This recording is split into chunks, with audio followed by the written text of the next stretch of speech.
하나님의 말씀 함께 보시겠습니다. 마태복음 25장 14절부터 20절까지의 말씀입니다. 신약성경 43쪽에 있는 마태복음 25장 14절에서 20절까지의 말씀 함께 나누시겠습니다. 신약성경 43쪽에 있는 마태복음 25장 14절에서 20절까지의 말씀입니다.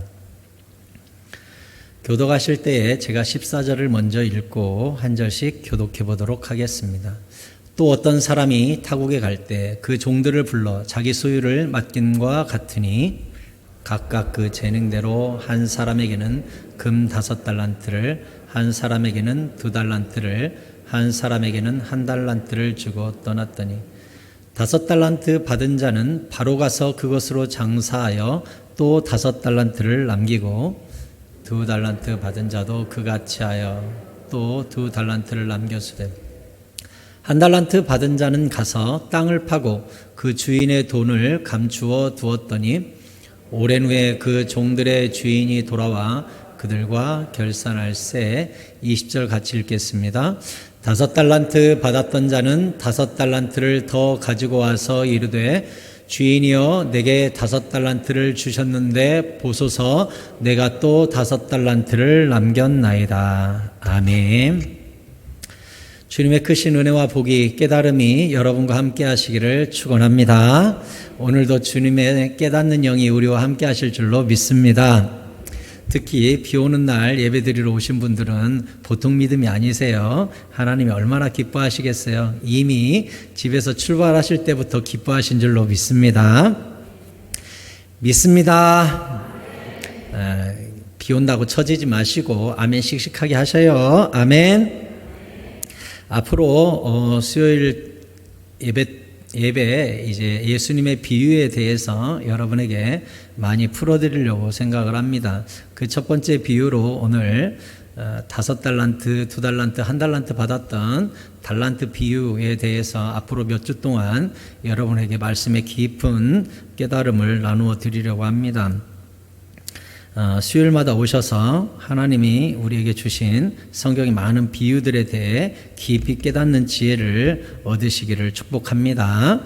오늘은 그 첫 시간으로 우리는 청지기입니다 라는 제목으로 오늘 처음 이 달란트 비유 첫 시간 말씀을 나눠보도록 하겠습니다. 많은 비유 중에 이 달란트 비유를 먼저 선택한 이유는 우리가 지금 누가 인정하든 인정하지 않든 말세를 살고 있기 때문에 그렇습니다. 예수님께서 달란트를 우리에게 모두 주셨고 그 달란트를 가지고 장사하여 남기라고 했는데 예수님의 재림의 날은 다가오고 예수님 만날 날은 오는데 우리는 참으로 장사해서 예수님 만날 준비를 마쳤는가? 지금 예수님 오신다고 해도 부끄러움이 없는가? 이 부분에 대해서 말세를 사는 우리가 돌아봐야 될 시기라고 생각을 합니다. 디모데후서 3장 1절에 보면 너는 이것을 알라. 말세에 고통하는 때가 이르러. 말세는 고통스러운 때가 온답니다. 언제입니까? 지금이죠. 이 말세에 징조들이 나와 있는데요. 말세에는 사람들이 어떻게 된대요? 사람들이 자기를 사랑해요. 부모 사랑, 자식 사랑, 흔히 우리 그런 말해요. 자식도 다 필요 없더라. 남편도 다 필요 없더라. 결국은 나밖에 없더라. 친구도 필요 없더라. 자기만 사랑하죠. 사람들이 아무도 신뢰하지 않아요. 자기만 사랑해요. 그 다음 사랑하는 게 뭐예요? 돈. 뭐니 해도 돈. 제가 예전에 실버대학 한 3년 4년 했었는데 어르신들이 와 계시거든요. 어르신들이 한 240명 와 계신데 제가 어르신들 중에 거기에 예수 믿는 사람도 있고 예수 안 믿는 사람들도 있어요. 그럼 제가 어버이날 아니면은 명절 즈음에서 앞에 설교하면서 그래요. 이번에 자식들한테 받고 싶은 선물 홍삼 손 들어봐요. 홍삼. 아무도 안 들어요. 건강식품 손 들어봐요. 아무도 안 들어요. 그래서 내가 물어보죠. 여러분 뭐 받고 싶어요? 돈이요. 그 연로하신 분 240명이 이구동성으로 돈이요, 용돈이요. 그래요. 보면은 연로하실수록 더 품위를 위해서 돈이 필요하시더라고요, 실제로. 여러분 부모님들한테 다른 선물하지 말고 돈 드리세요. 돈 알았죠? 돈이 제일 필요하대요. 나이 먹을수록 필요하답니다. 문제는 필요한 만큼 받아서 쓰면 좋은데 말세의 징조는 돈을 사랑해요. 돈 때문에 생명도 경시 여기고 돈 때문에 사기도 치고 돈 때문에 거짓말도 하고 하면서 돈이 우상이에요. 우리가 영어로 돈을 money라고 하죠. 근데 이게 만몬에서 온 단어예요. 사실 이 돈이 만몬신이에요. 만몬신, 돈신. 이게 물질인 것 같지만 사실은 이게 파워고 힘이고 사탄의 도구가 되기도 하고 하나님의 도구가 되기도 하는 변화무쌍한 게 돈이에요. 여러분, 저는 여러분들이 부자가 되기를 바라고 돈에 궁핍함이 없게 되기를 바랍니다. 아멘.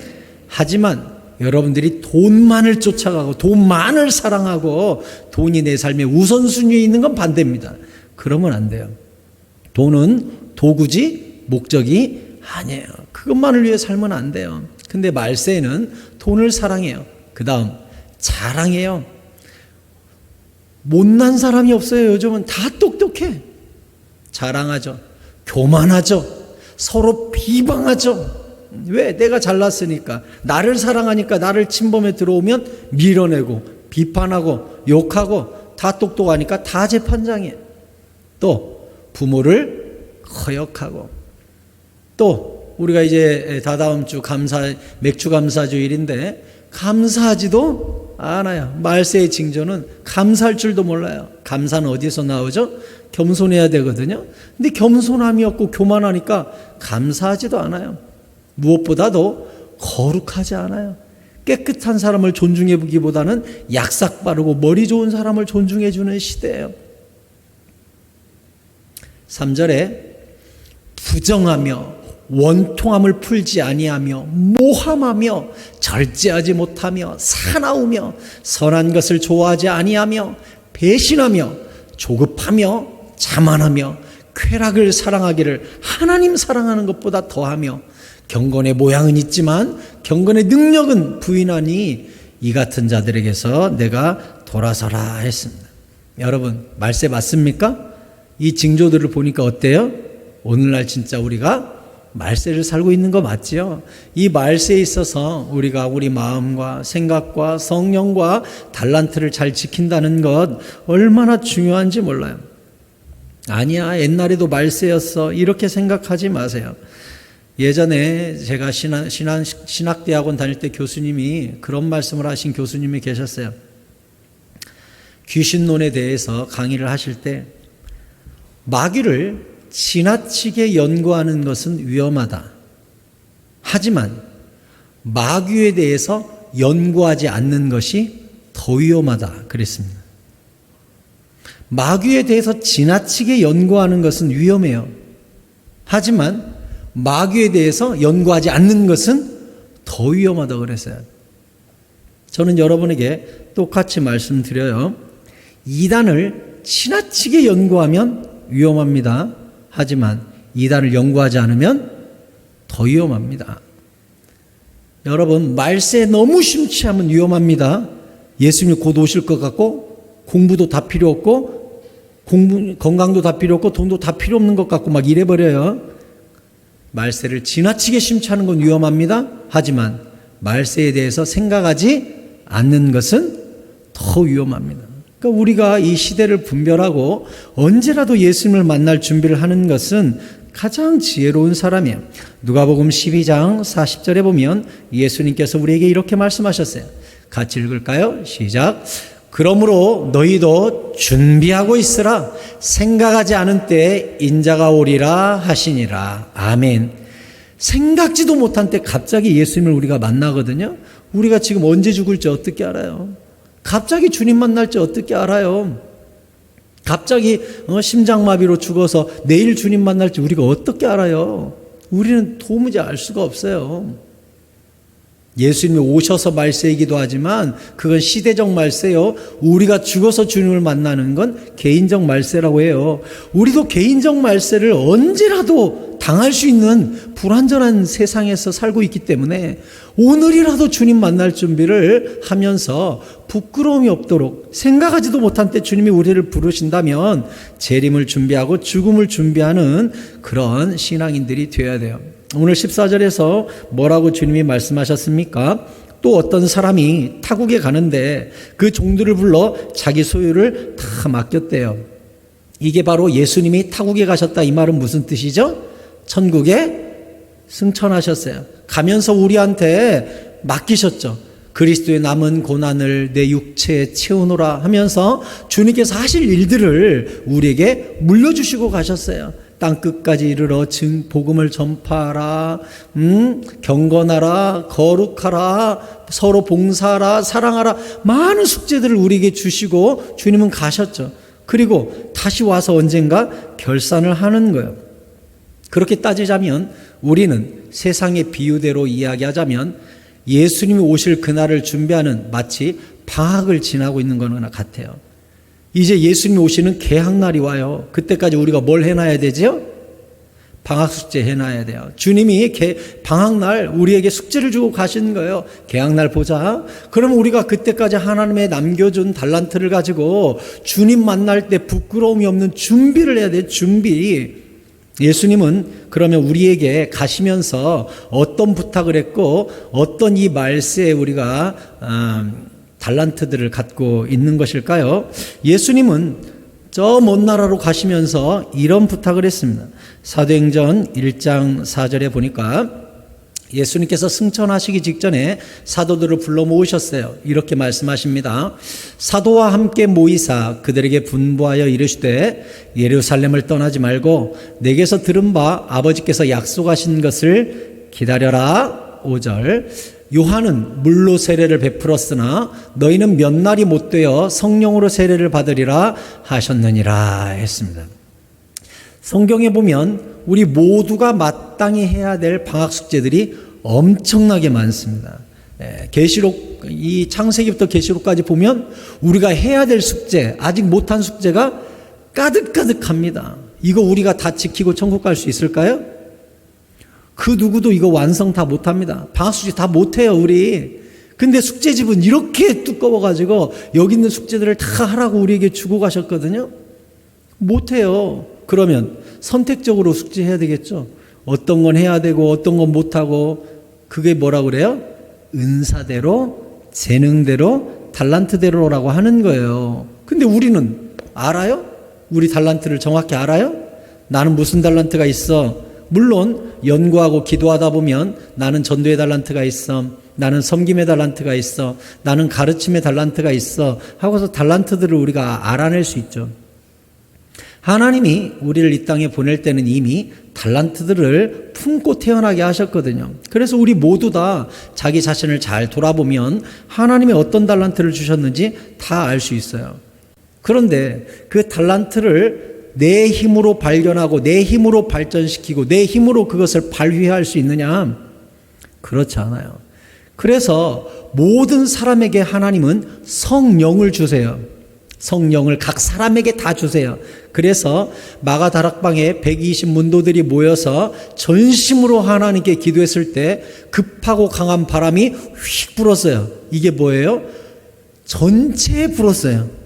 한 성령이라는 뜻이지요. 아멘. 예, 한 성령이 오셨어요. 그런데 임할 때는 각 사람 머리 위에 불의 혀 갈라진 것 같이 임했다 그랬어요. 바람처럼 한 성령이 오셨지만 임할 때는 각각에 임하는 거예요. 왜요?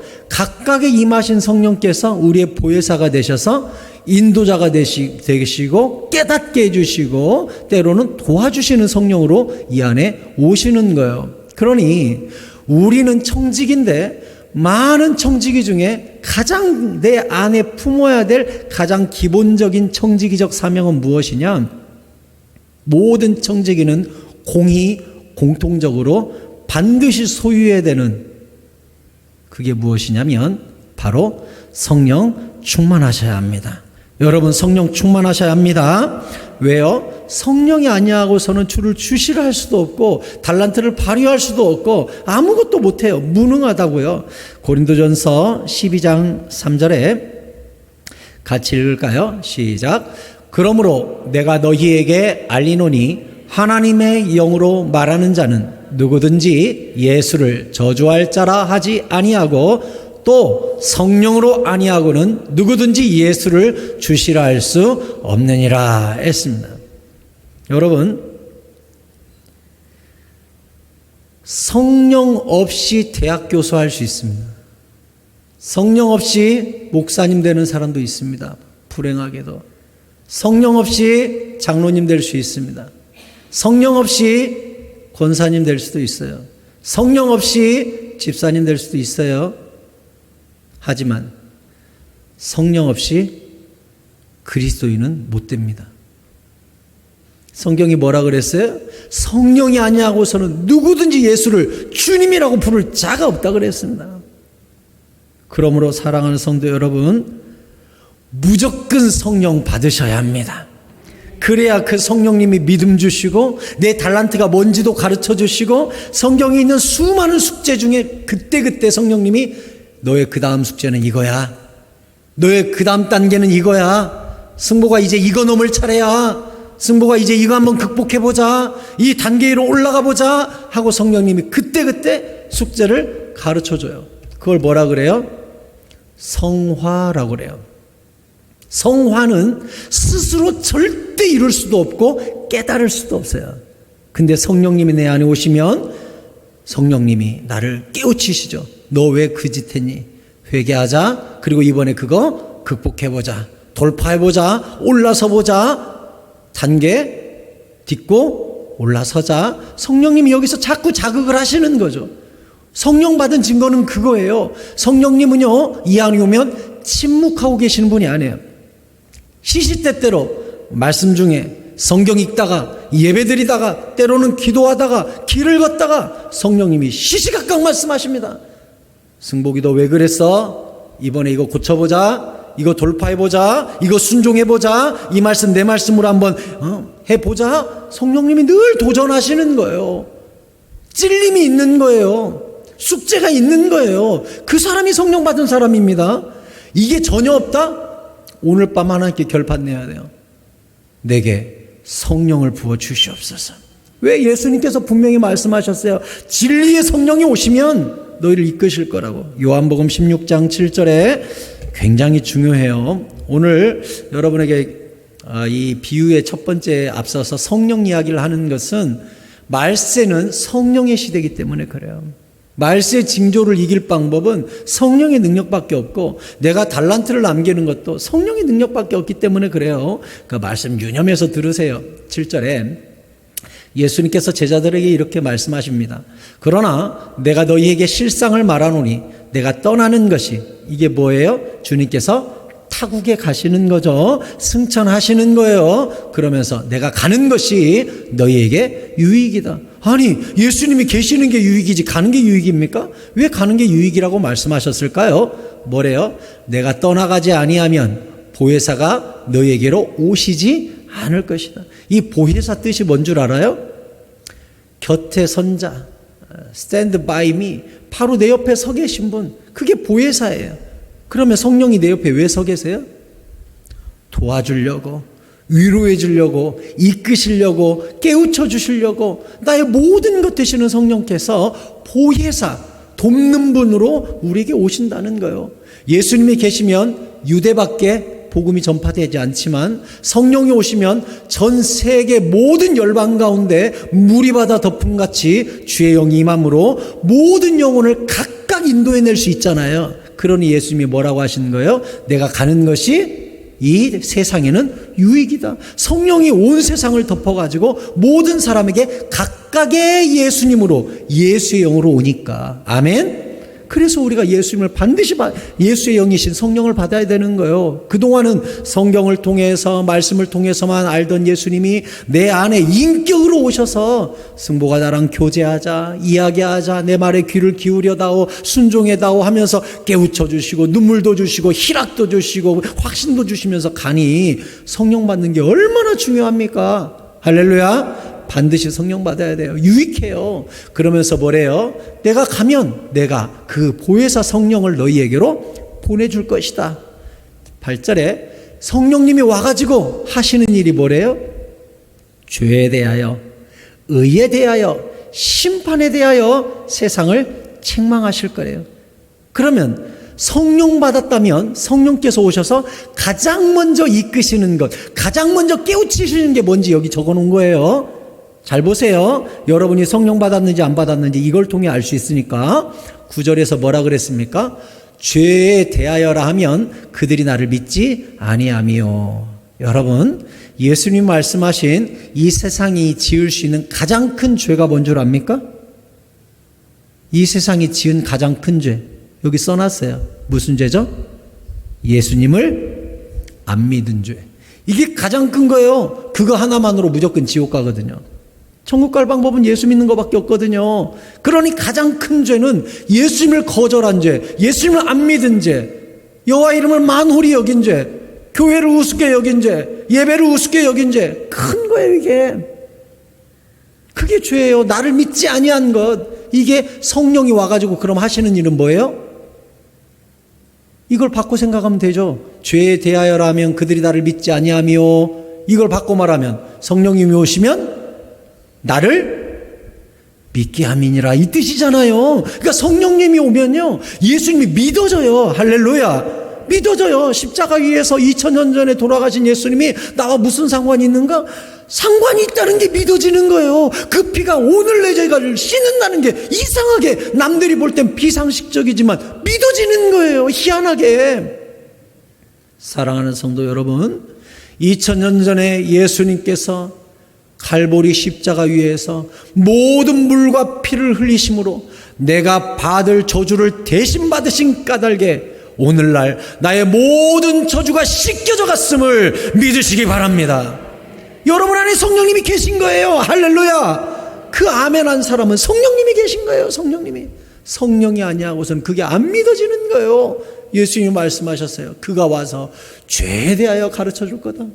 그 죄가 어떻게 씻기는지 나가 믿어질 것이다 말씀하셨다고요. 두 번째는 의에 대하여라 함은 내가 아버지께로 가니 너희가 다시 나를 보지 못하며. 이게 뭐예요? 의. 잘 들으세요. 20절 뜻을. 이거 제대로 해석하는 주석 없어요. 제가 여러분에게 설명해 드리려고 주석 몇 종류, 한 5종류 펼쳐가지고 죄에 대하여, 의에 대하여, 심판에 대하여 쭉 조사해 봤는데요. 정확히 이 구절을 해석한 주석이 없어요. 잘 들으셔야 돼요. 그러니까 어디 가서 이거 검색한다고 나오는 게 아니니까 잘 들으셔야 돼요. 의에 대하여라 함은 내가 아버지께로 가니. 이게 뭐예요? 내가 아버지께로 간다. 너희가 나를 다시 보지 못한다. 내가 간다. 예수님의 부활과 승천을 말하죠. 이 땅에 오셨다가 죽었다가 다시 부활해서 승천하신 것. 다시 말하면 이걸 뭐라고 합니까? 죽음을 이기신 것. 그러면 죽음을 이기는 건 뭐밖에 없어요? 의로워야 돼요. 죽음은 죄의 결과죠. 죄의 싹은 사망이요. 그런데 죽음을 이기는 건 의로만 이기죠. 의로운 사람만 죽음을 이기지요. 그러면서 예수님이 뭐래요? 내가 부활의 첫 열매요. 너희도 모두 다 부활할 것이다. 사망아 너의 쏘는 것이 무엇이냐고. 우리 모두는 예수 믿고 나서 뭘 이기게 됐죠?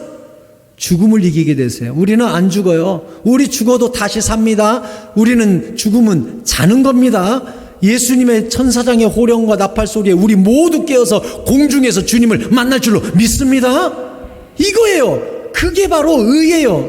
왜? 의로워야 죽음을 이기니까. 예수님이 우리에게 뭘 준 거예요? 의로움을 덧입혀 주는 거예요. 죽음을 이기게 해주는 거예요. 그것을 누가 깨닫게 해준다고요? 성령이 깨닫게 하는 거예요.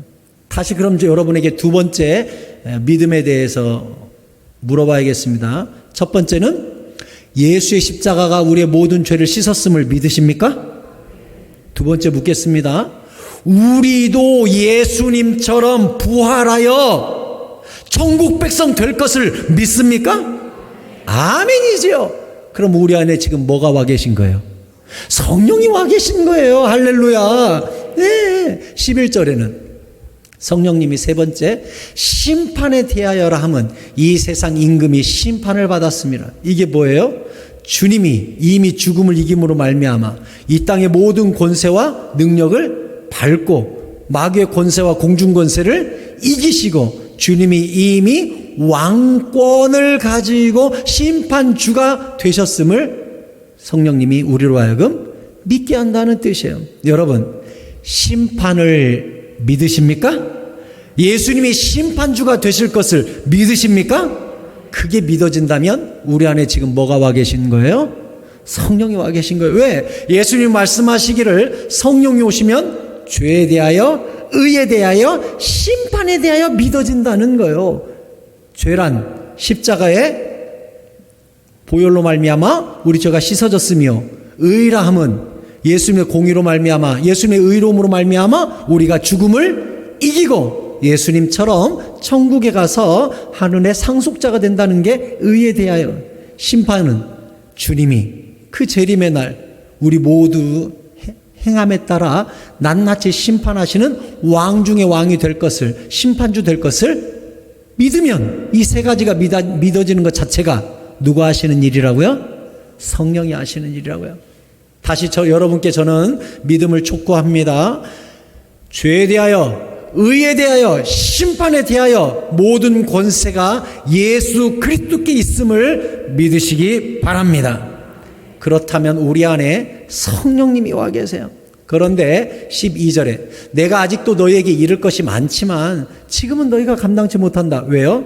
성령이 아직 오시지 않았기 때문에, 마가 다락방에서 오시기 때문에 아직은 너희가 그 모든 것을 감당 못한대요. 이 말은 무슨 얘기예요?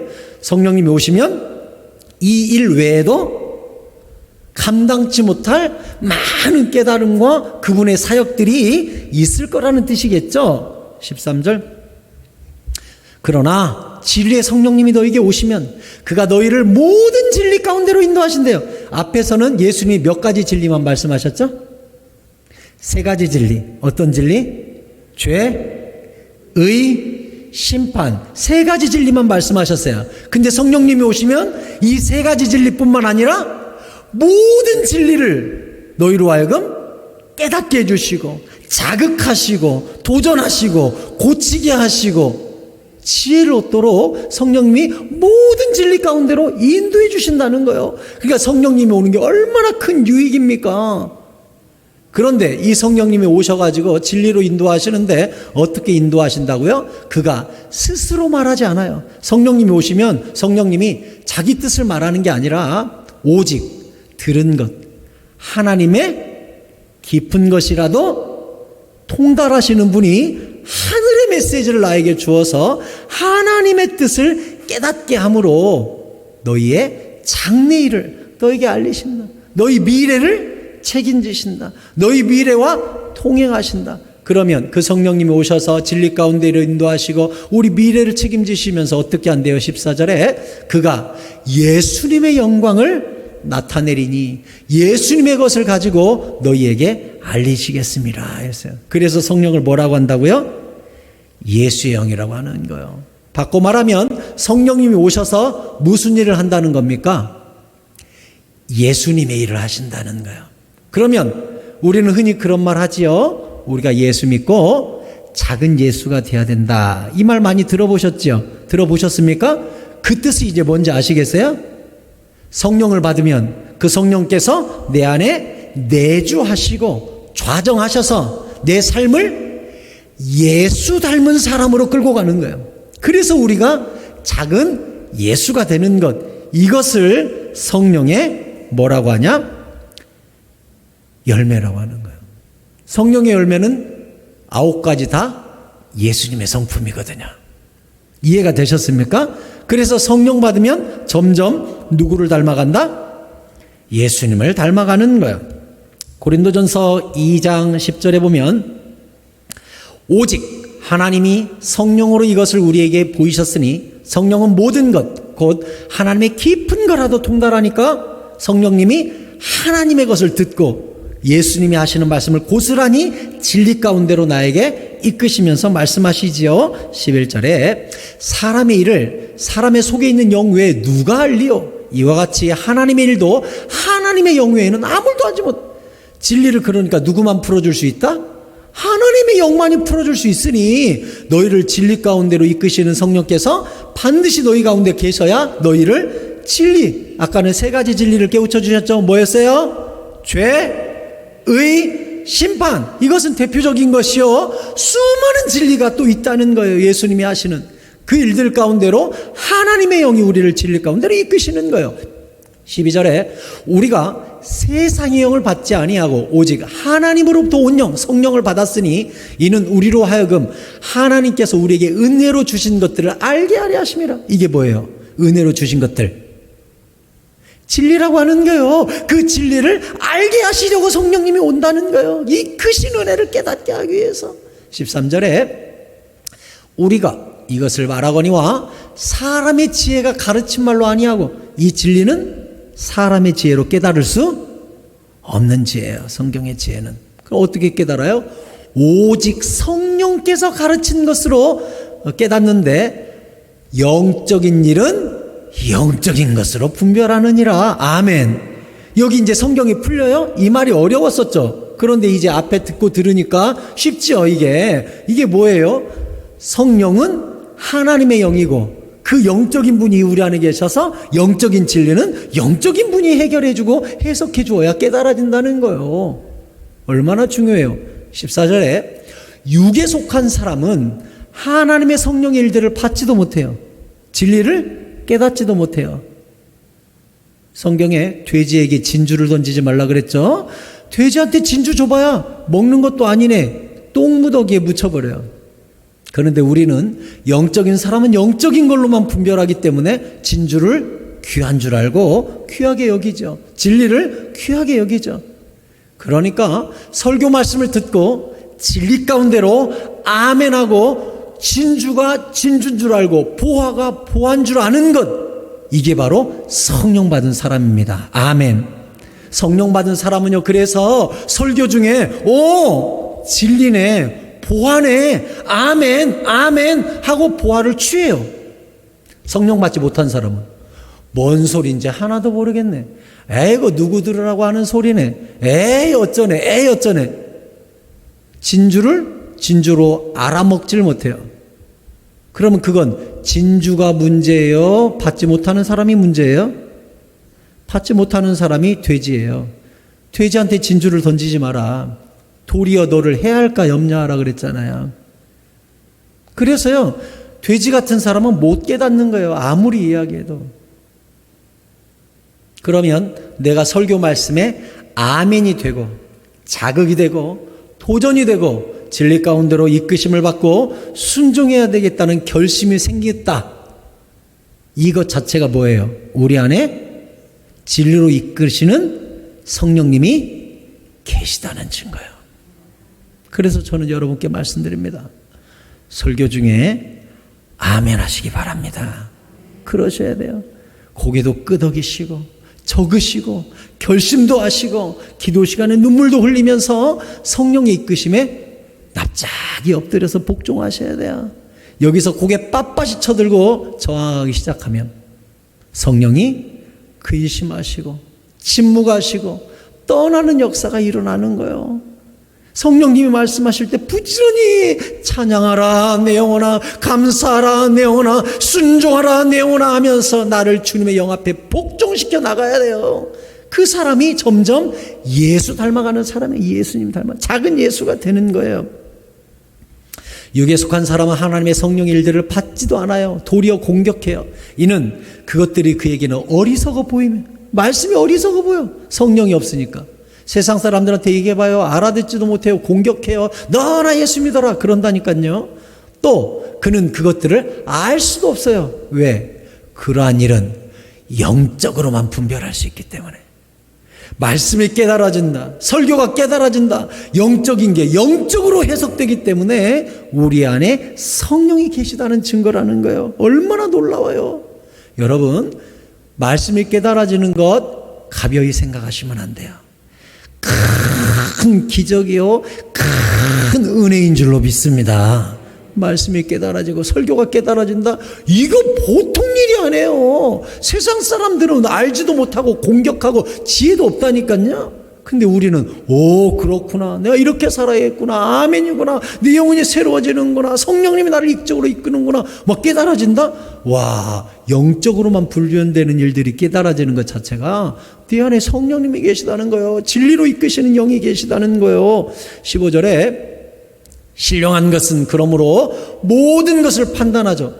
말씀을 전부 다 진리를 깨닫죠. 아멘 아멘 하면서. 하지만 자기는 아무에게도 판단을 안 받아요. 영적인 사람이니까. 이 영적인 사람은 누구만 재판할 수 있어요? 하나님만 재판할 수 있어요. 성령 받으면 그 다음부터는 세상이 그 사람 판단 못해요. 성령 받는 순간 그 사람의 일수고일투족이 누가 이끄시는 거예요? 성령이 이끄는 거예요. 그러니까 그 사람 함부로 비판했다가는 그를 이끌고 가시는 성령님을 비판하는 거예요. 그래서 사도 바울은 로마서에게 우리에게 이야기했죠. 절대 서로 판단하지 마라. 누가 너희를 재판장으로 세웠느냐? 그의 앉고 일어섬이 그의 주인에게 있느니라 말씀하셨어요. 그래서 교회 안에서 성령 받은 사람이라면 우리는 서로 판단하거나 비판해서는 안 돼요. 그 사람을 누가 이끌고 있기 때문에? 성령이 이끌고 있기 때문에 그 사람을 우리가 판단하는 것은 자칫 성령을 판단하는 일이 될 수 있다는 거예요. 그러니 주변에 때로는 나와는 다르게 신앙생활 하는 것 같고 내 상식과 내 경험과는 다르게 신앙생활 하는 것 같아도 그와 성령님은 각각 머리 위에 임하였던 불의 혀 갈라지는 성령이 각각 다르고 단계가 각각 다르기 때문에 판단할 수가 없는 거예요. 어떤 하나님을 경험하고 어떤 단계에 이르렀으며 어떤 성령님과 교제하고 있는지 우리는 모르니까. 그래서 저는 여러분에게 흔히 그런 말씀 드립니다. 예배 자리에 여러분이 와 있는 것만으로도 저는 여러분 모두가 100점입니다. 왜? 예배 자리에 앉아서 성령의 충만함을 입고 있는 것만으로도 이미 여러분에게 각각 임하여 계신 성령께서 여러분을 교육시키고 이끌고 진리 가운데로 진행시키고 있다는 걸 제가 알기 때문에 그래요. 그래서 제 머릿속에 있는 수준을 잣대로 들이대고 아니 저 집사님은 왜 저렇게밖에 못해? 아니 저 집사님은 왜 이렇게 늦게 와? 저분은 왜 이렇게 헌금을 안 해? 저분은 왜 이렇게 기도 생활을 안 해? 저분은 왜 봉사를 안 해? 제가 여러분 판단하는 줄 알아요? 저는 여러분 판단 안 합니다. 주님의 진리 안에 있다는 것만으로도 여러분 모두가 저는 사랑스럽고 100점이거든요. 왜? 진리 안에만 있으면 교육은, 기도하고만 있으면, 예배 중에 머물기만 하면 교육은 누가 시켜요? 성령님이 시키고 있는 거예요. 그래서 저라도 여러분을 판단하지 않아요. 그냥 주님의 성령께 맡기죠. 하나님, 우리 성도들이 부지런히 단계를 딛고 일어서서 믿음의 장성한 분량에 이르게 하여 주옵소서 하고 저는 격려하고 기다리는 거지 판단하거나 비판하지 않아요. 저는 여러분 모두 지금 여기 앉아 계신 모두가 제 눈에는 100점입니다. 성령님이 붙잡고 있기 때문에 저도 판단 안 해요. 주님이 하지 말라 그랬어요. 다시처럼 여러분께 말씀드립니다. 우리는 같은 성령을 받은 사람이지만 각각의 성령님을 받은 사람입니다. 어느 단계에 이르렀는지 서로 몰라요. 그러므로 그 사람의 믿음을 가지고 비판하거나 판단하거나 지적하는 일이 없기를 바랍니다. 그건 그 사람을 책임지고 있는 성령을 지적하는 일이 될 수 있다고요. 자, 다시 15절 보여주세요. 신령한 자는 모든 것을 판단하나 자기는 아무에게 판단을 받지 않아요. 그를 판단할 자는 누구다? 주님밖에 없어요. 그래서 16절에 누가 주의 마음을 알아서 주를 가르치겠느냐? 그러나 우리가 그리스도의 마음을 가졌으니 주님만 나를 판단하고 주님만 나를 이끄신다는 것이죠. 로마서 8장 14절에 중요한 말씀이 있지요. 같이 읽읍시다. 여러분 적고 있습니까? 오늘 중요한 성경 구절 참 많이 나오는데요. 같이 읽어요. 시작. 무릇 하나님의 영으로 인도함을 받는 사람은 곧 하나님의 아들이라. 아멘. 하나님의 자녀는요, 하나님의 영이 인도해줘요. 인도해줘. 그게 증거예요. 성령님이 이 안에서 끊임없이 지혜도 주시고 능력도 주시고 자극도 하시고 하면서 우리를 예수님 닮은 거룩한 모습으로 성장시켜 가세요. 그래서 이 예수의 영 성령께서 우리 안에 오시면 우리를 끊임없이 인도하시는데요. 성령의 열매 맺는 예수님 닮은 모습으로 우리를 성장시키는데, 제가 책을 읽으니까 어떤 목사님이 그런 말씀을 적어놨어요. 어느 교회에 부흥회에 가서 그날 밤 집회 제목이 성령의 은사와 성령의 열매였대요. 그래서 성령의 은사와 성령의 열매에 대해서 쭉 설교, 부흥회 밤 집회 길게 하고 쉬고 나서 기도의 시간에 이 부흥 강사님이 그랬대요. 성령 은사 받고 싶은 사람은 이쪽에 줄을 서시고 성령의 열매를 맺고 싶은 사람은 이쪽에 줄을 서라 그랬대요. 여러분, 성령의 은사를 받고 싶어요? 성령의 열매를 맺고 싶어요? 한번 손 들어볼까요, 우리? 우리 교회는 어쩐지 모르겠는데 그 교회는 성령의 은사 쪽에 사람들이 전부 서고 성령의 열매 쪽에 2사람 서 있었대요. 2사람. 그런데 사실 성령의 은사를 쫓아가는 것보다 저는 여러분이 성령의 열매를 맺으라고 말씀드리고 싶습니다. 왜요? 은사는 결국 능력과 과정이지만 열매는 결과물이잖아요. 그래서 성령 받은 열매가 많아야 그 열매로 하나님께 칭찬 듣는 거지, 성령의 은사가 많다고 해서 하나님께 칭찬 듣는 것이 아니에요. 은사는 뭐예요? 달란트예요. 그 달란트를 가지고 장사해 가지고 뭘 남겨야 돼요? 열매를 남겨야 돼요. 근데 하나님은 우리를 평가할 때 뭘로 평가해요? 많은 달란트를 받았다고 평가해요? 아니죠. 그 달란트로 얼마나 많은 결과물을 남겼는가, 이걸로 우리를 판단하죠. 그러니까 진짜 하나님께 칭찬 듣는 사람은 은사를 많이 받은 사람이 아니에요. 그런 사람 부러워하지 마세요. 어떤 사람은 은사를 10개나 받았다더라? 그 사람이 이제 큰일 났어요. 왜? 10달란트 남겨야 되니까. 어떤 사람은 은사 하나밖에 안 받았다더라? 쯧쯧쯧? 아니요. 그 사람은 쉬워. 1달란트만 남기면 돼. 열매 1개만 그러면은 하나님께 칭찬 들어요. 그러니까 많은 걸 받았다고 해서 좋은 게 아니에요. 주님께서 뭐라 그랬어요? 많이 받은 자는 많이 찾을 것이요, 적게 받은 자는 적게 찾을 것이니라. 너희는 많이 선생되지 말라. 오히려 그렇게 말씀하셨어요. 많이 받으면 많이 요구하시니까 결과물을. 그래서 성령의 열매를 보면 갈라디아서 5장 22절에 굉장히 중요하니까 지금 잘 따라오고 있습니까? 흐름을 잘 따라오셔요.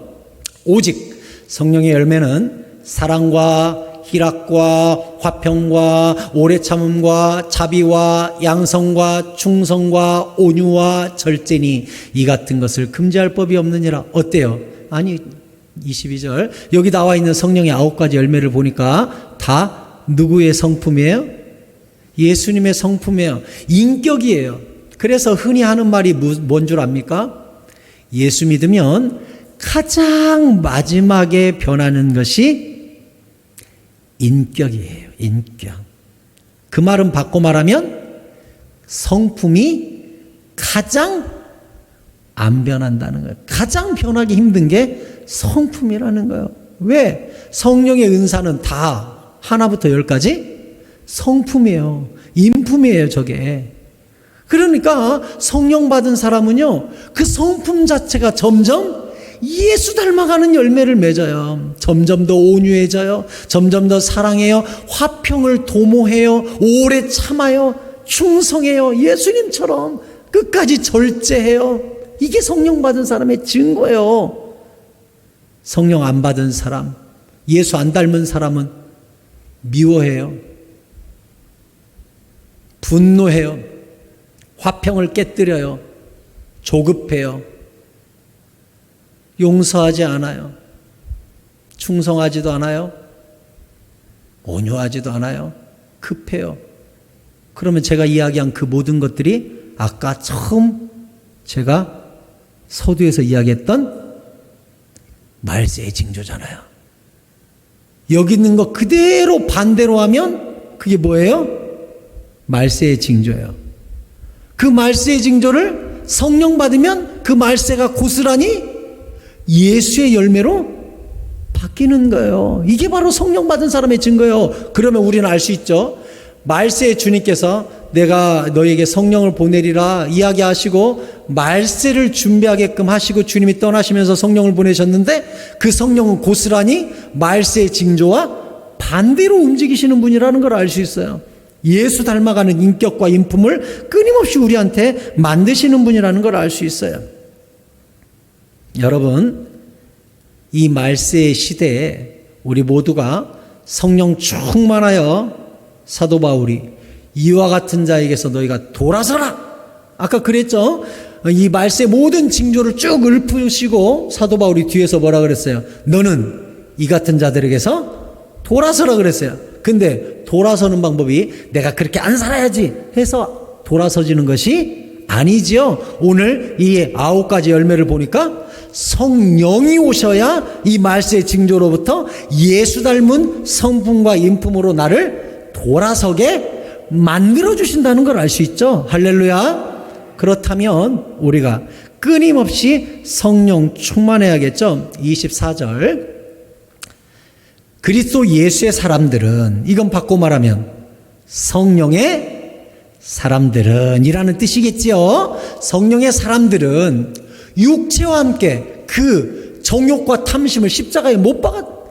그러니까 이 말세의 징조를 따라가는 내 육신의 생각은 성령의 생각 앞에 죽어버렸다, 이 뜻이지요. 그러니까 성령 충만한 사람은 나는 날마다 죽노라 하면서 십자가 위에 나의 옛 자아와 옛 성품을 날마다 못질하는 거예요. 승보가 죽어 육신의 생각을 하는 승보가 죽어 날마다 죽은,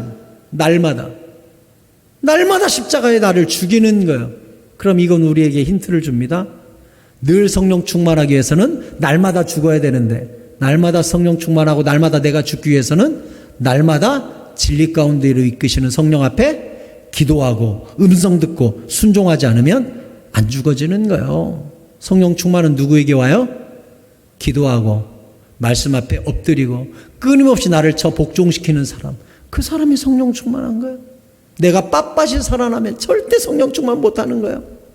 내가 날마다 정욕과 탐심을 십자가에 못 박아야 돼요. 육신의 생각을 끊임없이 죽여야 돼요. 말세의 징조들을 죽여야 돼요. 돈 좋아하는다, 자랑하기 좋아하는다, 교만한다, 불순종하는다, 아침에 눈 뜨자마자 날마다 못질해야 돼요. 승보가 죽자 성령의 생각 앞에 죽자. 그래야 성령 충만한 사람이 되고 성화가 일어나고 인품이 바뀌는 거예요. 성령 충만한 사람은 뭘 보고 안다고요? 성품을 보아요. 성품. 자, 25절에 날마다 십자가에 못 박아 죽는 사람은 특징이 뭐예요? 만일 우리가 성령 충만하다면 성령으로 행할지니, 진리 가운데로 이끄시고 말씀 가운데로 이끄시는 성령의 뜻대로 순종하고 내 생각은 죽이는 거예요. 죽여. 내 육신의 정욕과 탐심을 따라가면 어떻게 됩니까? 26절에 그게 바로 헛된 영광이에요. 내 육신의 생각과 정욕의 생각이 앞장서면 어떤 일이 돼요? 헛된 영광을 구하여 서로 노엽게 하고 서로 투기하고 다투는 일이 벌어지는 거예요. 성령이 없는 사람의 특징이에요, 이게.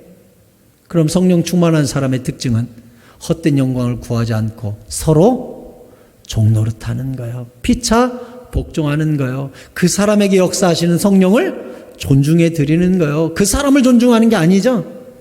사람을 존중하는 게 아니죠. 그 사람 앞에 고개 숙이는 거 아니죠. 그 사람 안에 계신 진리로 이끄시는 성령의 능력 앞에 우리가 고개를 숙이는 거예요.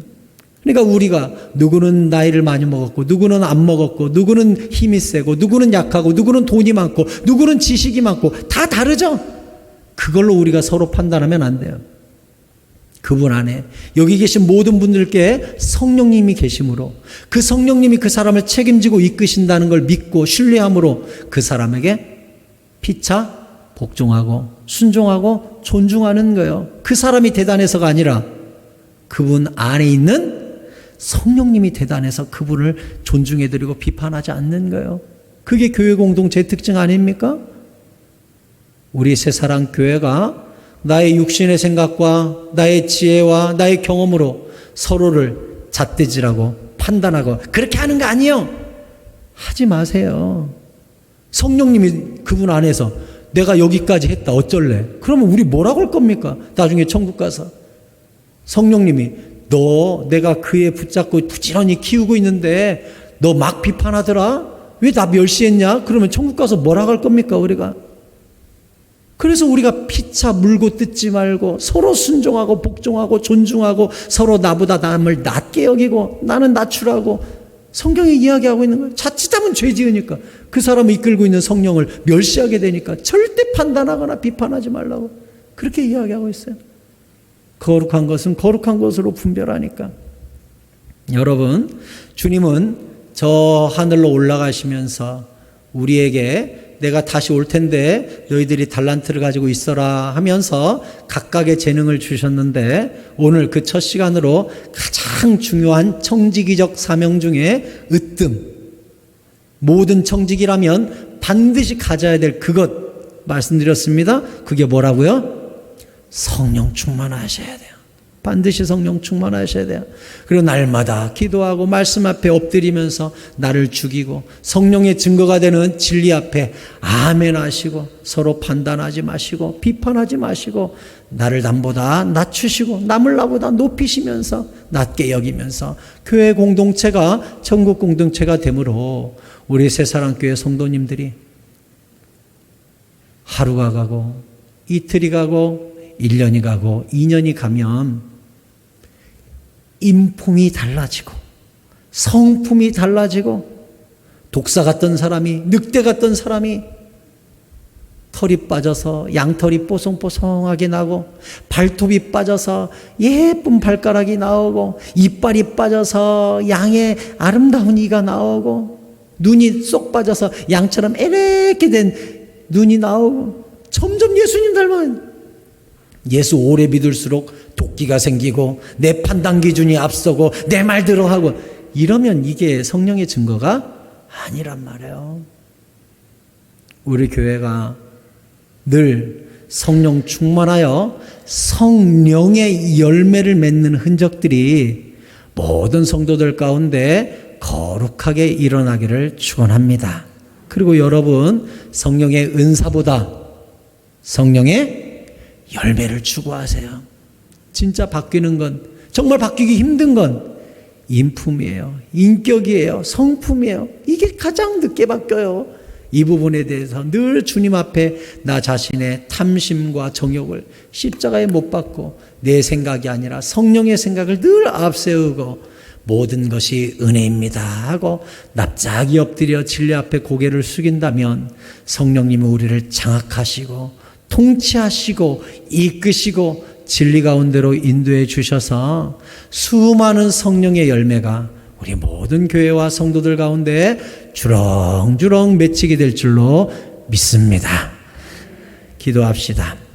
하나님, 오늘 청지기로서 성령의 충만함이 얼마나 중요한지 이 첫 시간에 말씀을 나누었습니다. 하나님, 사랑하는 주의 백성들에게 이 밤 성령을 내려 주시옵소서. 그 성령의 이끄심 앞에 겸손히 납작이 고개를 숙이고 주여 말씀하옵소서. 종이 순종하겠나이다 고백하며 우리의 탐욕과 정욕을 십자가에 못 박는 날마다 죽는 주의 자녀들의 삶을 살게 하여 주시옵소서. 이 밤에 부르짖어 기도할 때 주의 영이 각 사람 가운데 임재하여 주시고 진리 가운데로 이끄시며 깨닫는 영으로 함께하여 주시옵소서. 예수님의 이름으로 기도드리옵나이다. 주기도문으로 일부 예배 마치겠습니다.